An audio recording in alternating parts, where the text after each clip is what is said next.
decir que podemos llegar a conocer y apreciar objetivamente y totalmente al otro, al diferente. El diferente tampoco puede llegar a conocernos totalmente y completamente a nosotros mismos. De hecho, ese tipo de objetividad es imposible incluso entre nosotros mismos.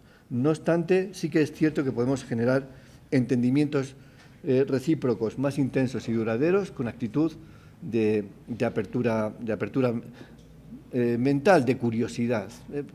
Yo creo que cuando se cierran las expectativas de aventurerismo, de valentía, de curiosidad, estamos negando una de las vías de expresión que yo creo que ha sido más creativa para el desarrollo de la humanidad.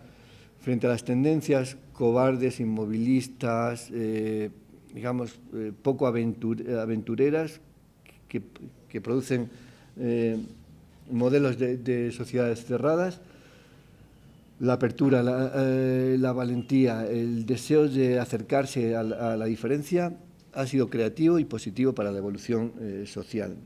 El tipo de objetividad que persigue la antropología es de este tipo: facilitar aperturas en nosotros que nos acercamos a ellos y buscar estrategias para que los otros entiendan que es bueno, también puede ser bueno su apertura hacia nosotros.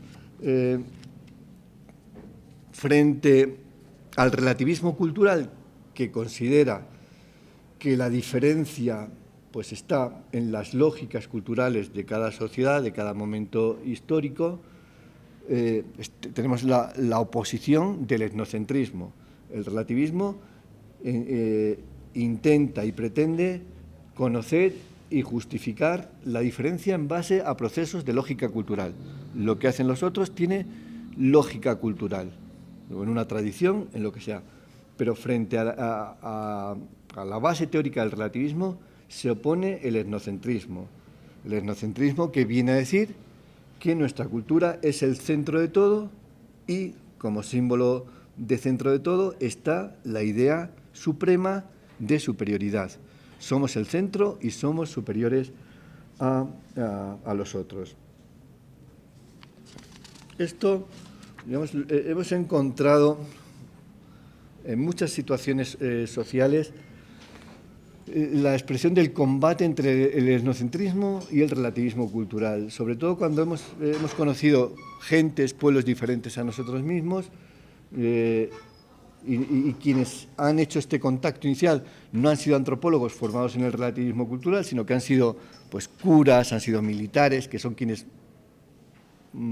primeramente han entrado en contacto con el otro, con la diferencia, pues siempre se ha preguntado y ha entrado en tensión qué justificación tienen esas prácticas culturales. Pues, por ejemplo, en el parentesco, cuando, digamos, algunos de los militares llegaron inicialmente a África, pues, encontraron muchas tribus africanas, como esta de las mujeres Dahomey, donde se practicaba la poliginia.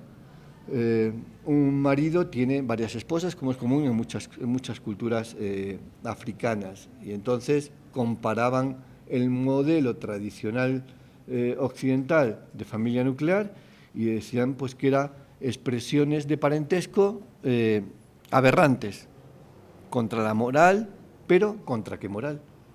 Cuando los antropólogos hicieron trabajo de campo en la cultura Dahomey, pues se llevaron algún tipo de sorpresas, digamos, sobre todo cuando se entrevistaban a las mujeres, que muchas de ellas narraban historias de lo bonita que podía ser una relación de tres esposas entre ellas si se formalizaba bien, un tipo de complicidad, no, aunque tuviesen que compartir a un solo hombre, pues da igual, ¿no? Pues, pero nosotros estamos a gusto las tres formando otro tipo de familia, pues porque ha habido un tipo de concierto social para justificar el modelo de esa clase, pero podemos encontrar modelos distintos.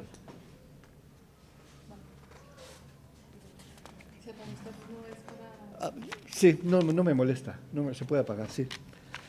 Por ejemplo, este es otro tipo también de familias poligínicas mapuches, también es un marido con varias esposas, digamos, E incluso en explicaciones posteriores, que siempre incluso modernas y progresistas, que se dice pues, que la mujer pierde en estas situaciones.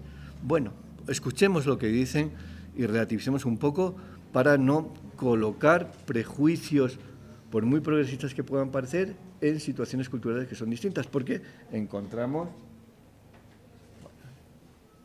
esta es la nuestra, ¿por qué esta es la mejor? Pues porque supuestamente en nuestra cultura nos han educado a que marido, mujer e hijos están, digamos, formando una agrupación que es adaptativamente mucho más eficiente en el campo de la economía, en el campo de los afectos. ¿Por qué? Porque aquí se expresan mejor los afectos que en otro tipo de familia, como pueden ser estos modelos de familia poliándrica, en el que la situación es inversa de las mujeres y maridos. Aquí es una mujer la que tiene varios maridos.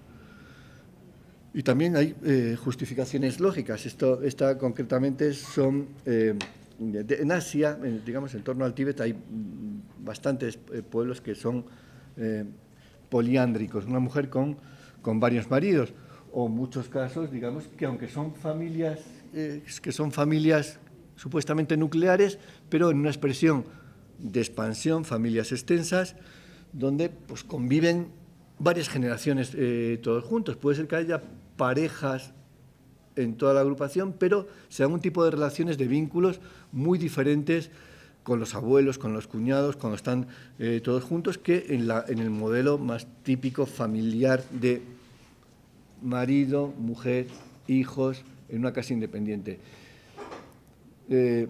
Digamos, si en la modernidad del siglo XXI estamos muy abiertos a entender modelos de familia de todo tipo, homosexuales, uniparentales, con adopciones de tipo múltiple, digamos, pues catalogar y calificar moralmente a las que no son nuestras, pues por lo menos nos debe invitar a un tipo de reflexión.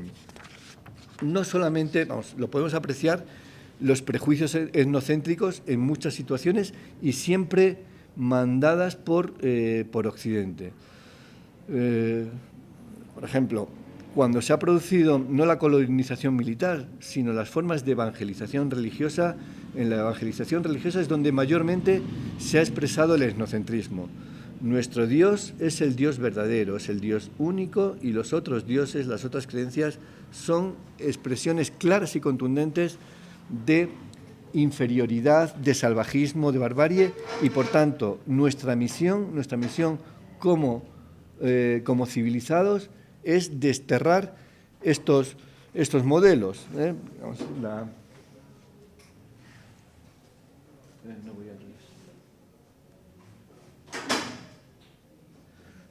El ejemplo digamos, que es elocuente, digamos, riéndose los curas católicos de un indígena negro que está adorando a un tótem, cuando en el fondo, visto de una manera cultural, aun dentro del respeto a cualquier tipo de religión, en el fondo el Cristo crucificado es un tótem o es un símbolo de la misma categoría.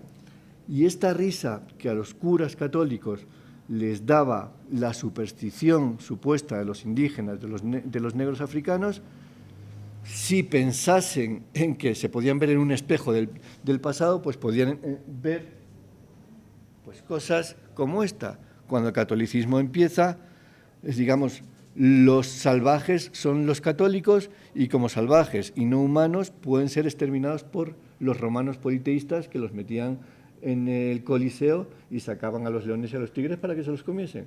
En el fondo es exactamente lo mismo. Depende del color cultural, uno puede estar en un lado o en el otro lado del espejo. El problema es que las relaciones nunca han sido igualitarias. Casi siempre Occidente ha tenido la fuerza, casi siempre Occidente ha tenido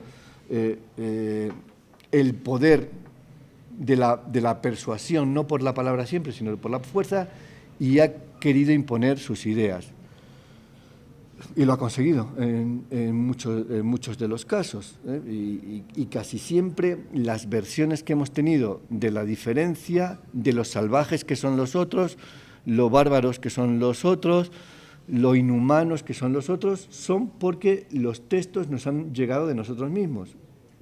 Nosotros como militares, como curas, incluso, os diría más, incluso como antropólogos en algún momento, hemos facilitado el colonialismo y la versión negativa de los otros, la versión negativa de la diferencia.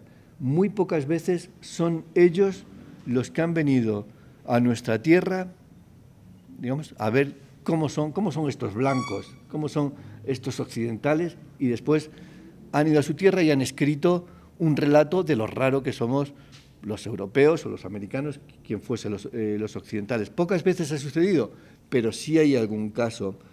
Hay un libro, digamos, que ha sido novelizado, se llama Los Papalagi, los hombres blancos, que relata los discursos de un jefe de una tribu de Samoa, en el Pacífico, que viene a Europa, a Escandinavia, a Suecia o Noruega, porque hubo un antropólogo que trabajó en su tierra, se hicieron amigos y entonces el antropólogo le dijo, pues vente un tiempo a Occidente, ya digo, a Escandinavia, Suecia, Noruega, y él fue, vivió un tiempo y al regresar a su tierra escribió los discursos del jefe Tuavi de Tiabea sobre los papalagi, sobre los hombres blancos.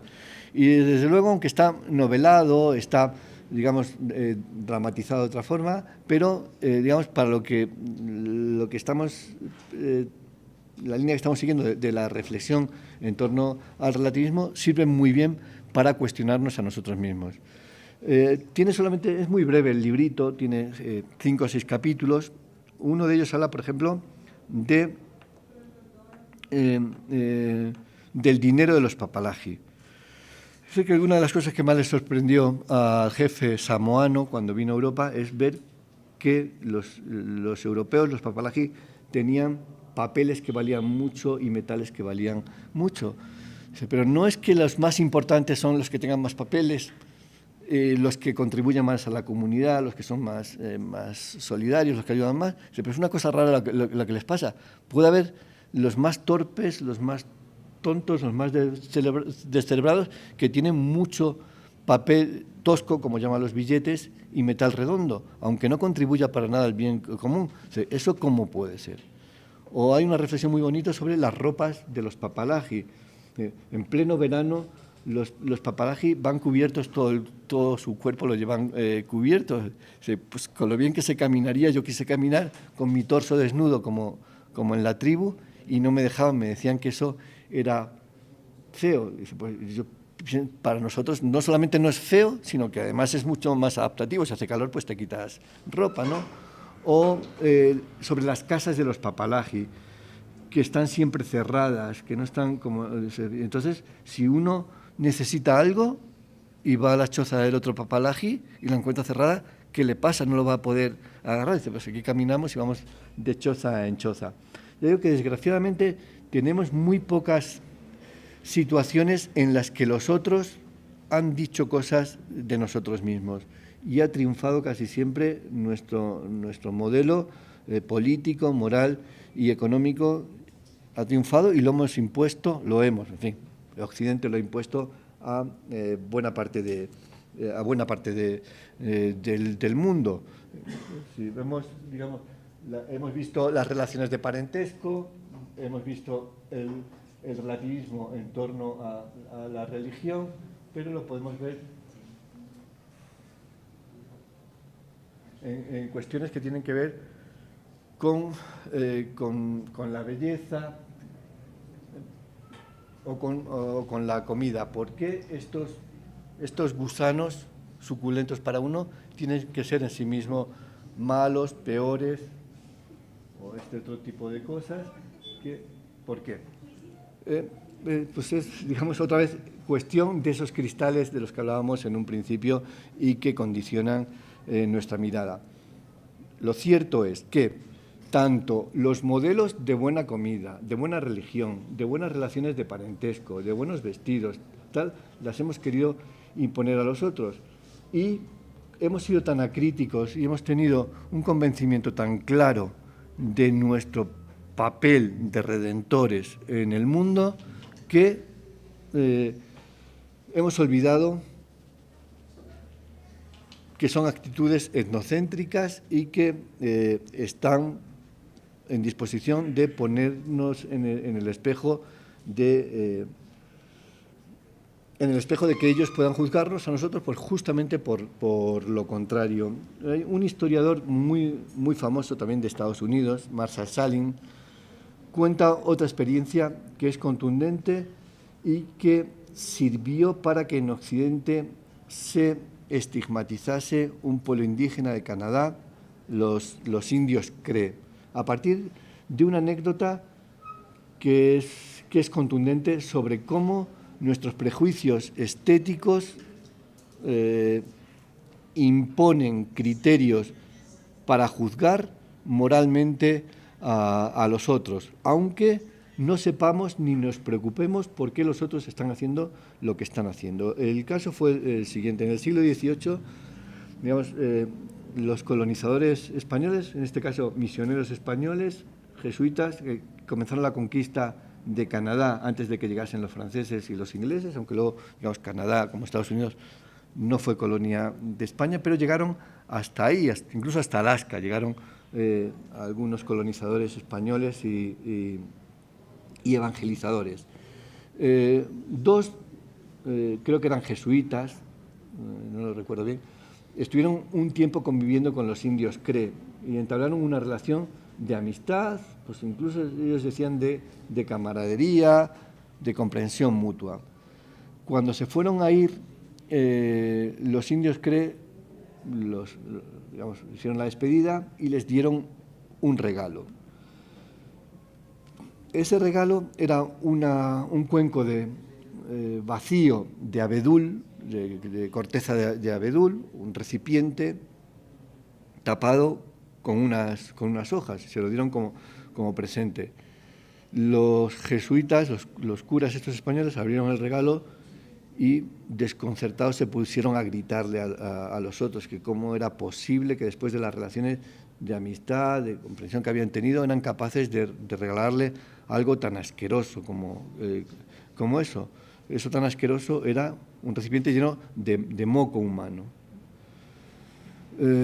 Ellos se quedaron todavía más desconcertados, los indígenas, pero bueno, es que los mocos no son algo muy valorado por vosotros. Estamos viendo que siempre que os sonáis en un papel, echáis los mocos y os los guardáis. Hemos estado aquí días seguidos, todos los echando nuestros mocos aquí para regalaros y resulta, bueno, estos están locos y quedó esa imagen de pueblos asquerosos, de no sé qué, como que no valía la explicación, cuando en el fondo era una prueba, digamos, clara y contundente de cariño y de tratar de agradar a la diferencia. Podemos decir algo, por tanto, de que nuestra posición ensayada, experimentada y lograda en muchos casos de imposición de modelos es la mejor. Podemos decir que nuestro modelo de belleza, de comida, de relaciones de parentesco son las mejores. Pues evidentemente desde la posición del relativismo cultural es claro que eso no es así. Sin embargo, sabemos muy bien que el relativismo cultural está sometido a una tensión que quienes no lo aceptan la están jugando para ir en contra de la diferencia.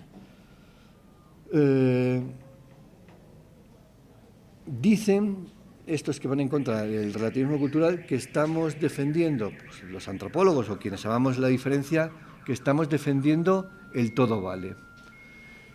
Y eso es muy fácil, o sea, cuando se lanzan eslóganes que tienen esa contundencia y que son tan poco matizados, y simplemente es como si te lanzan una piedra encima sin dar opción al debate, saben que en la sociedad de origen de esta teoría en Occidente puede hacer daño a la teoría y a quienes la podemos defender. Porque rápidamente a los que defienden el relativismo cultural se les acusa de poder defender prácticas culturales que van en contra de la dignidad de las personas, de los derechos humanos, de la integridad física, etc. Y los ejemplos, como sabéis bien, que siempre nos ponen como contrapeso al relativismo cultural, son el relativismo cultural defiende la infibulación y la clitoridectomía, la extirpación del clítoris y la costura de los labios vaginales en muchas culturas a mujeres, o el relativismo cultural defiende la quema de viudas en piras funerarias en la India, o hay varias cosas de estas que siempre las ponen como contrapeso. Evidentemente, la respuesta aquí tiene que ser que está claro que no, pero que no es igual juzgar a nosotros, a nuestros hombres, a nuestras mujeres con nuestros criterios que juzgar a los otros, independientemente de que sepamos que, digamos, los modelos de acción con el cuerpo son muy variados y muy versátiles en todos los lugares, incluido también Occidente. ¿Podemos decir que es un atentado contra los derechos humanos de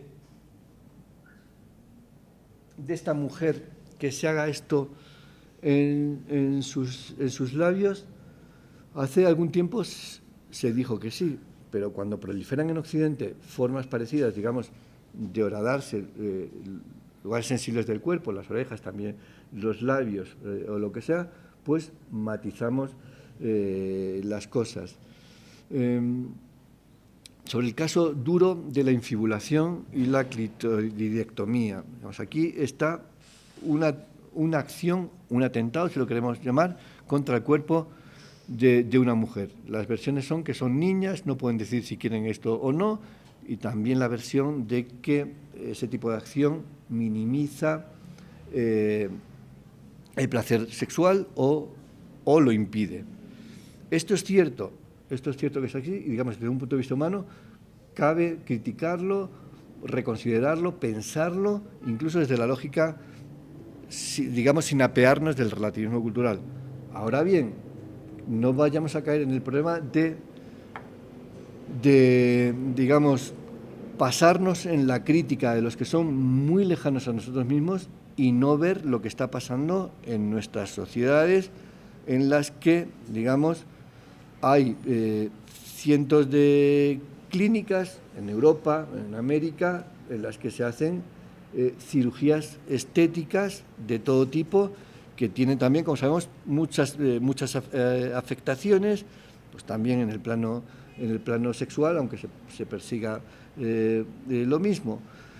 En esta situación, que siempre es un debate complicado, se dice, bueno, pero aquí una chica española que se agranda los pechos en una clínica de cirugía estética, lo hace por propia voluntad, y no una chica que se hace una clitoridectomía que está obligada por su cultura, se añade por su cultura.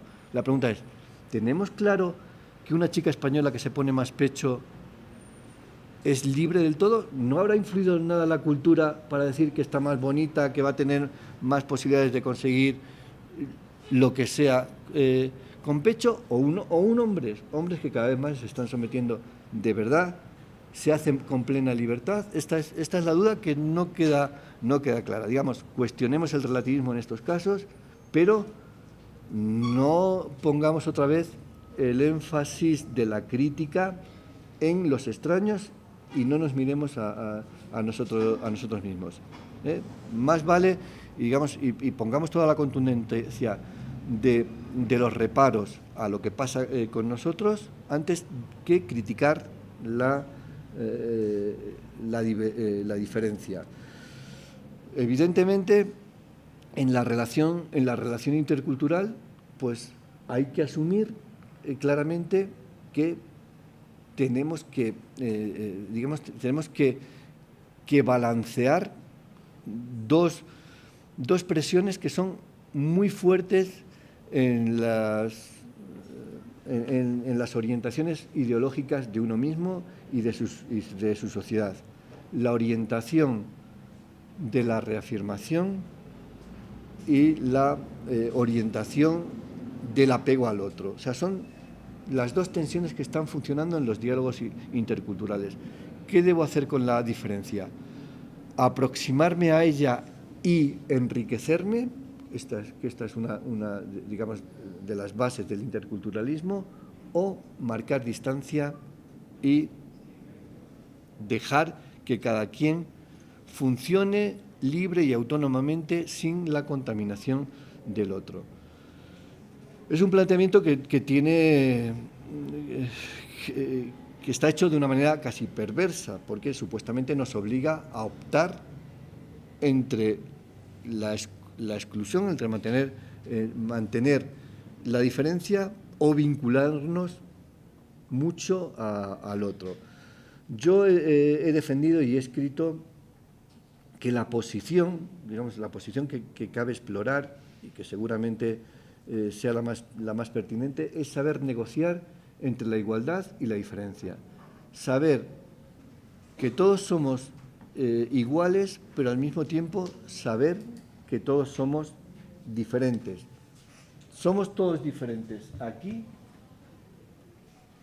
somos todos diferentes aquí en nuestra propia sociedad. La diferencia existe, y si vivimos aquí con la diferencia, ¿por qué juzgar de una manera radicalmente otros tipos de diferencias que son geográficas? Como os decía, yo he trabajado con un concepto que es también de Lévi-Strauss, que es el concepto de óptimo de diversidad. El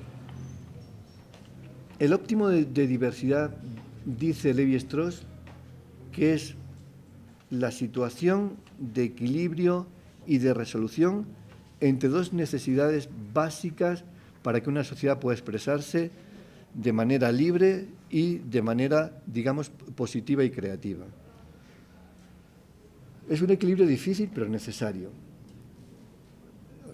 Ante la diferencia, ante la diversidad, cabe la opción de separarnos más de ellos. A los que no entendemos, a los que vemos tan distintos a nosotros mismos, pues algo que podemos hacer es separarnos cada vez más de ellos, dejar de comunicarnos, dejar de entendernos e ir cada uno por nuestra parte. Y la otra posibilidad es que, al cabo del tiempo, acabemos en la convergencia con ellos, acabemos pues pareciéndonos y poniendo de manifiesto la unicidad del hombre.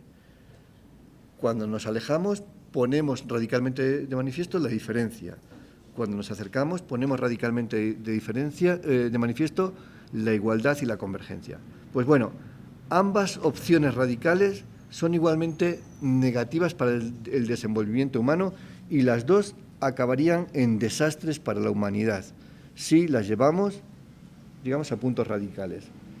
¿Qué pasaría en la situación A? Dice Lévi-Strauss, en la situación de poner énfasis en la búsqueda de la diferencia, en diferenciarnos cada vez más de los otros, no encontrar ningún punto de comunicación, de comunión, de gusto por la diferencia, ignorarlos a los otros. Pues pasaría lo que ha pasado en tantas situaciones de la historia de la humanidad, que llegamos a considerar que el otro no es humano. Si me alejo tanto de él, acabo convenciéndome de que el otro no es humano. Y cuando me convenzo de que el otro no es humano, pues pasa lo que hacían los españoles, o lo que hacían los antillanos con los españoles, o, digamos, en último extremo, lo que hacían los nazis con los judíos. Como no son hombres, se les puede esclavizar, se les puede gasear, se puede hacer con ellos lo que sea, porque no son hombres. Entonces, digamos, la diferencia absoluta lleva a la imposición total sobre el otro y a la esclavitud o el exterminio. Pero lo contrario también es negativo para el desenvolvimiento de la humanidad. La igualdad absoluta hacer que todos seamos exactamente iguales, la convergencia, que no haya diferencia entre los seres humanos, es igualmente muy negativo, porque como seres humanos necesitamos la diversidad, necesitamos la diferencia. Solamente existiendo la diferencia se puede construir identidad, identidad personal, identidad comunitaria, identidad grupal. No hay otra opción. Claro, si todos somos iguales, ¿cómo podemos valorar, cómo podemos distinguir, cómo podemos construir las identidades sociales y personales? Siempre y necesariamente precisan al otro. Si todo el mundo es yo, son réplicas de uno mismo, si no existe la diferencia, no se puede construir identidad. Y los seres humanos sin identidad no pueden existir. O sea, las identidades personales y sociales son necesarias, y para que existan es precisa la otredad, es precisa la diferencia. Por tanto, si la convergencia absoluta es negativa y la divergencia absoluta es igualmente negativa, ¿qué hacer? Pues esta es la solución de transición que encuentra Lévi-Strauss en esa idea del óptimo de diversidad. Saber que todos somos humanos y que, por tanto, podemos comportarnos con los otros manifestando nuestra diversidad, nuestra diferencia, pero hasta un punto, sin pasarnos, porque si nos pasamos ya entramos en el pozo peligroso. Y por otro lado, podemos ir acercándonos unos a otros, pero hasta un punto, porque si nos pasamos también en la convergencia, llegamos a formalizar sociedades con encefalogramas planos. Pues a veces Occidente ha querido esto, conseguir sociedades iguales, a un modelo, encefalogramas planos, y eliminar la diversidad y la diferencia. Ahora bien, ¿cómo funciona ese óptimo de diversidad en situaciones donde los otros están entre nosotros? O sea, porque digamos, construir un modelo de óptimo de diversidad, pues debemos aplicarnos a nuestro día a día, a la gente con la que convivimos. Dice Lévi-Strauss. O sea, la gente saben, muchas gentes, otras no, saben que hay unos seres muy extraños en algún lugar del mundo que se llaman pigmeos, o que se llaman hotentotes, o que se llaman pueblos, tribus perdidas en el mundo. Saben de su existencia, pero cuando hablan de la otredad, la gente no se refiere a los otros como aquellos tan lejanos. Para fundamentar la idea de óptimo de diversidad, nos debemos fijar en nosotros mismos, porque para funcionar, para vivir la diversidad, la debemos de experimentar en nuestros contextos. El otro no tiene que ser alguien que ni conocemos ni con quien vamos a actuar. El otro es alguien que está entre nosotros y que nos sirve, los relatos que construyamos sobre ellos, nos sirven para construirnos a nosotros mismos. Mirad, por ejemplo, para no poneros un ejemplo colombiano, os pongo un ejemplo de lo que ha sucedido, por ejemplo, en España. En España, en los modelos territoriales han tenido mucha fuerza los pueblos. Los pueblos han sido un referente territorial de primer orden para construir la idea de identidad y de diferencia. Un pueblo es una masa crítica importante de las identidades colectivas. Y el sentimiento, digamos, de identidad y de integración se forjaba en torno a la pertenencia a un pueblo, y los diferentes eran, pues para mí, que soy de un pueblo que se llama Almodóvar del Campo, los diferentes, según me dijeron, eran los del pueblo de al lado. No tenía sentido para mí que me dijesen que los diferentes fuesen los hotentotes, los zulúes o cualquier tribu de estas, porque yo ni los iba a conocer. Quiero experimentar la diferencia con quienes están en torno a mi círculo. ¿Y cómo se construía la idea de diferencia y, por tanto, identidad? Digamos, es algo, digamos, que tiene mucho de mítico, de no real, pero que funcionó durante mucho tiempo. Modelizábamos sistemas de bondad y de bendición para lo nuestro, y al mismo tiempo construíamos modelos de maldad, en fin, de negatividad, a los que estaban en el pueblito de al lado, a 20, 30 kilómetros. Esos eran los otros que nos servían como referente para construir nuestro modelo de identidad y de diferencia. Sabemos que es un juego no real del todo, pero que funcionaba. ¿Y cómo se expresaba esto? Bueno, pues se decía, por ejemplo, las comidas de mi pueblo, frente a Abenójar, que ya conocéis, ¿no? El pueblo de al lado. Pues las comidas de mi pueblo son ricas, están condimentadas con lo mejor, además son abundantes. Cuando hay una fiesta y vienen todos aquí a comer, nadie se queda con hambre, porque somos derrochadores, somos generosos. ¿Cómo son las comidas de Abenójar? Bueno, que nadie vaya allí porque ninguno lo va a invitar ni siquiera a un traguito, son unos mezquinos. En las fiestas pues todo el mundo se queda con hambre porque preparan una comida comunitaria, pero son 4 cositas de mala carne, en fin. ¿Cómo son los hombres de Almodóvar?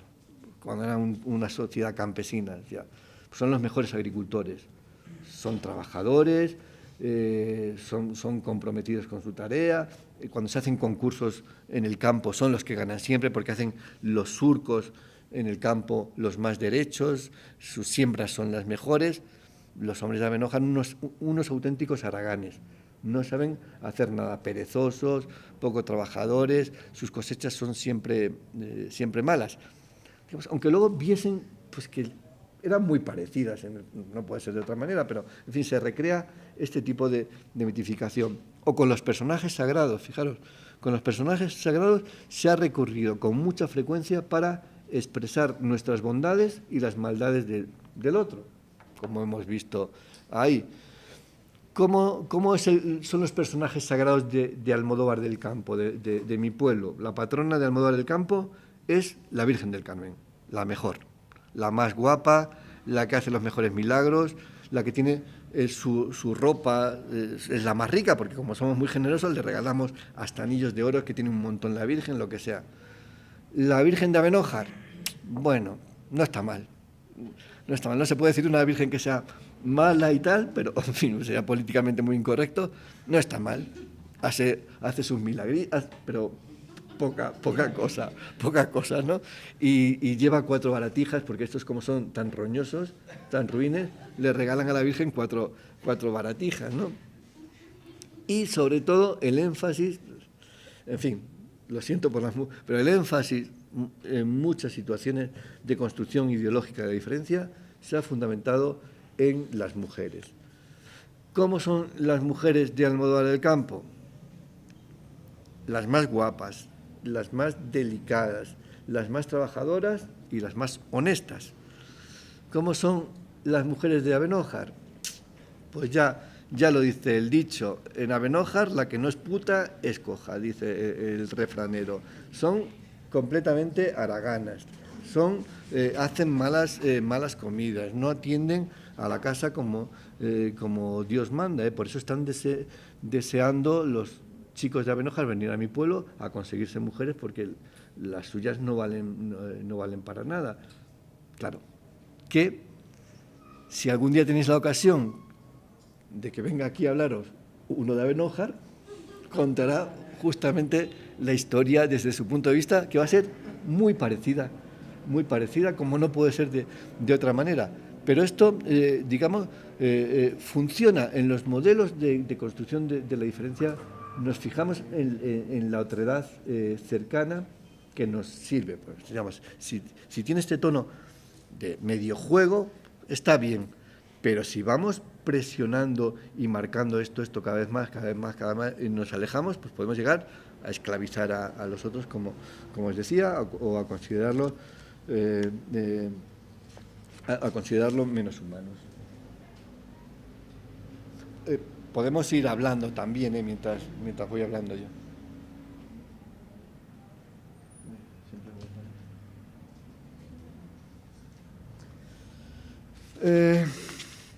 En este debate, digamos, de qué hacer con la diferencia, cómo dialogar con la diferencia, estamos nosotros proponiendo que ese modelo de óptimo de diversidad sería el conveniente, sería el pertinente. Pero no podemos olvidar que hay defensores del relativismo cultural que, digamos, que pueden estar optando por eso que decía del todo vale. Es decir, son planteamientos culturales diferentes. Si uno quiere estar solo, aislado, sin contacto, pues bien está. No hay que imponer absolutamente nada, yo estoy de acuerdo con eso. No hay ni siquiera que dialogar con los otros si no quieren o no se propicia la situación. Este chiste es elocuente de los problemas que puede tener esas posiciones del relativismo radical, que pueden estar abrazando tanto los sectores que se dicen mayormente progresistas como sectores sociales mayormente retrógrados. Digamos, ahí tenemos, bueno, en fin, estas modelizaciones no me gustan, pero son, ya las veis. Tenemos en el lado de la izquierda un tipo digamos, progresista, y al otro lado otro occidental que por su pinta ya veis que puede ser un banquero, un representante, digamos, de las élites del capitalismo, que están diciendo la misma cosa. Por ejemplo, la democracia es una idea occidental que no tiene por qué aplicarse en otras culturas. Este podría ser un planteamiento claro de un relativismo cultural radical, acrítico. Es decir, pues es verdad que la democracia es un invento occidental y que puede haber otras formas políticas, digamos, gestadas en otras situaciones sociales, pues que no les apetezca el modelo democrático que se gestó en Occidente en un contexto determinado. Y esto lo puede decir alguien, digamos, progresista y alguien retrógrado, cada uno con una idea distinta de las cosas. Pero este tipo que está ahí en medio es un tirano, bueno, tiene la pinta de Mubarak, de Egipto, un dictador, ¿no? Diciendo, ya decía yo eso, digamos, pues en los pueblos donde no occidentales, donde puede no haber democracia, quizá los dictadores que saben aprovecharse de estos debates intelectuales pueden obtener finalmente la ganancia, digamos, y podríamos encontrar que la defensa de un relativismo cultural acrítico, absoluto, sin ningún tipo de traba, puede ayudar en momentos determinados a imponer modelos autoritarios y dictatoriales. Por eso digo que el modelo del óptimo de diversidad y el modelo de un relativismo cultural relativo es el que debemos seguir trabajando. No es fácil porque buscar esos equilibrios es complicado con frecuencia. Y sobre todo llegar a entender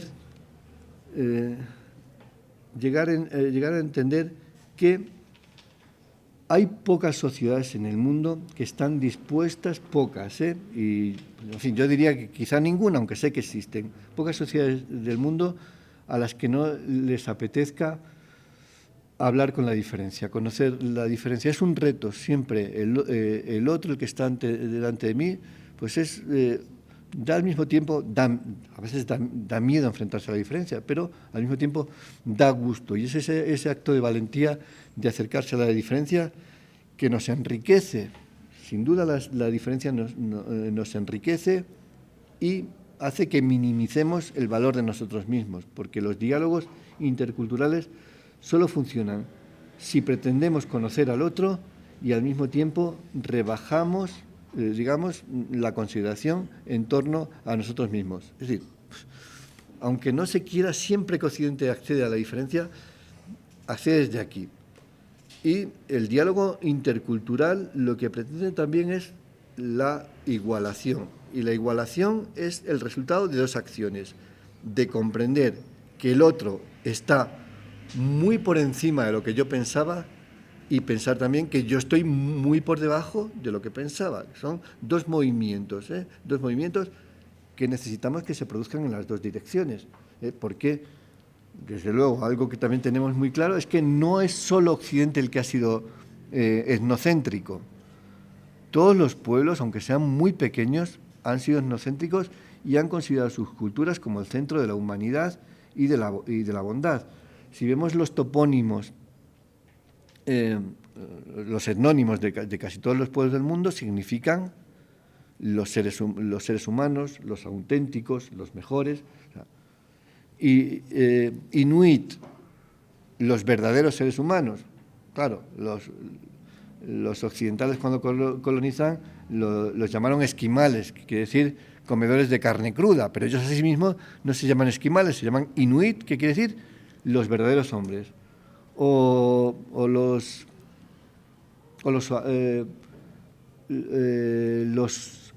Achuar y los Suar de la Amazonía ecuatoriana.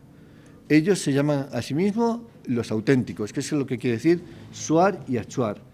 Y los españoles les pusieron jíbaros, que quiere decir reductores de cabeza. O sea, el etnónimo que ponemos al otro es negativo, pero el que se ponen a sí mismos ellos es positivo y también, de algún modo, etnocéntrico. Un tema fundamental en los diálogos culturales tiene que ver con que el relativismo no relativo, a pesar de lo que he dicho antes sobre la clitoridectomía, tiene un énfasis de especial reflexión sobre las mujeres. Lo he ejemplificado también con el caso de los pueblos de España. Desgraciadamente, y aquí sí que hay que ser, yo creo, universalistas, el relativismo cultural ha de ser más crítico con las relaciones interculturales con las mujeres, ya digo, de una manera muy, muy universal. Hay a mí algo que me ha sorprendido, digamos, en mi trabajo de campo y en lo que pues, he leído de mitología. Me ha llamado siempre la atención mucho un mito que tiene como protagonistas a las mujeres, que es el mito de la vagina dentada. Me ha llamado mucho la atención porque es un mito muy raro. Ahora os cuento un poquitín de qué va ese mito, pero lo extraño de este mito es que lo encontremos, a pesar de lo raro que es, lo encontremos en América, en África, en Asia, con variantes, en Australia, lo encontramos por todos los lugares, siendo tan raro como es. Una versión del mito que os cuento, que procede de un libro de un antropólogo francés, Pascal Divier. El libro se llama Antropología de la alcoba, Antropología de la cama. En fin, es un título muy sugerente para una etnografía imposible. Nadie puede hacer trabajo de campo en una cama, ¿no? Pero en fin, él escribe el libro por lo menos y cuenta varias versiones del mito de la vagina dentada. El mito dice que en el pasado todas las vaginas de las mujeres tenían dientes y por las noches, cuando sus esposos estaban dormidos, estaban acostados, las vaginas salían del cuerpo de la mujer y se iban a comer a otros campos diferentes. Una metáfora clara de lo que quiere decir el mito, se iban a comer a otros campos, ¿no? Hasta que una noche alguien que no estaba durmiendo bien se dio cuenta de esto que estaba pasando. Entonces se pusieron a vigilar y se dieron cuenta de que efectivamente las vaginas que tenían hambre y por eso tenían dientes, digamos, no estaban satisfechas con la comida que había en la casa y se iban a buscar a otro sitio, pues las espiaron y se dieron cuenta de esto. Entonces reunieron a la comunidad para buscar una solución a esta cosa mala que estaban haciendo las vaginas femeninas. Entonces decidieron remacharlas fuertemente al cuerpo para que no se pudiesen escapar nunca más. Entonces llamaron a los mejores herreros, comenzaron a clavarlas fuertemente. Solo dice el mito, solo hubo un clavito que no se clavó bien, pues que es el clítoris de las mujeres, y quedó ahí como algo desclavado. Y desde entonces ya están las vaginas perpetuamente, digamos, sin dientes y comiendo un solo pasto, ¿no? Digamos que es ya muy, muy llamativo, digamos, desde una perspectiva del relativismo y de la diversidad, este mito casi universal. Y que, por tanto, a la hora de valorar, de hacer cuentas del debate universalismo, como puede estar, y relativismo, podemos entender que hay veces que la acción social comandada por hombres en el mundo ha hecho que la diversidad en determinados casos, y sobre todo en el caso de la expresión social, sexual de las mujeres, pues sea menos rico y menos libre. Digamos, en un debate sobre el relativismo y el etnocentrismo caben todo tipo de discusiones, pero yo creo que digamos, donde hay que ser más relativista relativo es en muchas prácticas culturales que tienen su modo de acción con mujeres, sobre todo cuando sospechosamente nos las encontramos en tantos lugares del mundo, pues que nos están hablando de algún tipo de orientación política más que cultural concertada. Vivir, experimentar la heteroculturalidad, experimentar la diferencia, promover interacciones interculturales, bueno y necesario, indiscutiblemente. Enriquece, favorece, digamos, quita el peso de lo peor que tiene el ser humano, que es la altanería, el orgullo y la fuerza en la relación intercultural, si es deseada, buscada, pues digamos, con un interés de curiosidad sana, me hace descender a mí y hace que el otro ascienda en mi punto de vista. Los énfasis que se pongan, cada vez que se pongan énfasis en marcar mi unicidad, mi autenticidad, mi yo positivo, mi religión positiva, mi comida positiva, es sembrar granos que necesariamente acaban en conflictos y en guerra. A medida que ponemos énfasis en radicalizar la diferencia entre el yo y el otro, sabemos que tarde o temprano nos vamos a encontrar con el conflicto. Mientras que, si sabemos conjugar la cercanía con la igualdad y la diferencia al mismo tiempo, sabemos que podemos, digamos, enriquecernos sin poner en peligro nuestras propias identidades. Una diapositiva de diálogo intercultural, y esta es pues a mí es uno de los ilustradores gráficos que más me gusta de España, se llama El Roto, él ilustra en el diario El País, que dice esto: si todos caminamos en la misma dirección, ¿cómo sabremos que no hay otra? Efectivamente, digamos, experimentar, tener apertura de mente y valentía para experimentar el diálogo con la diferencia, útil y necesario. Ahora sí.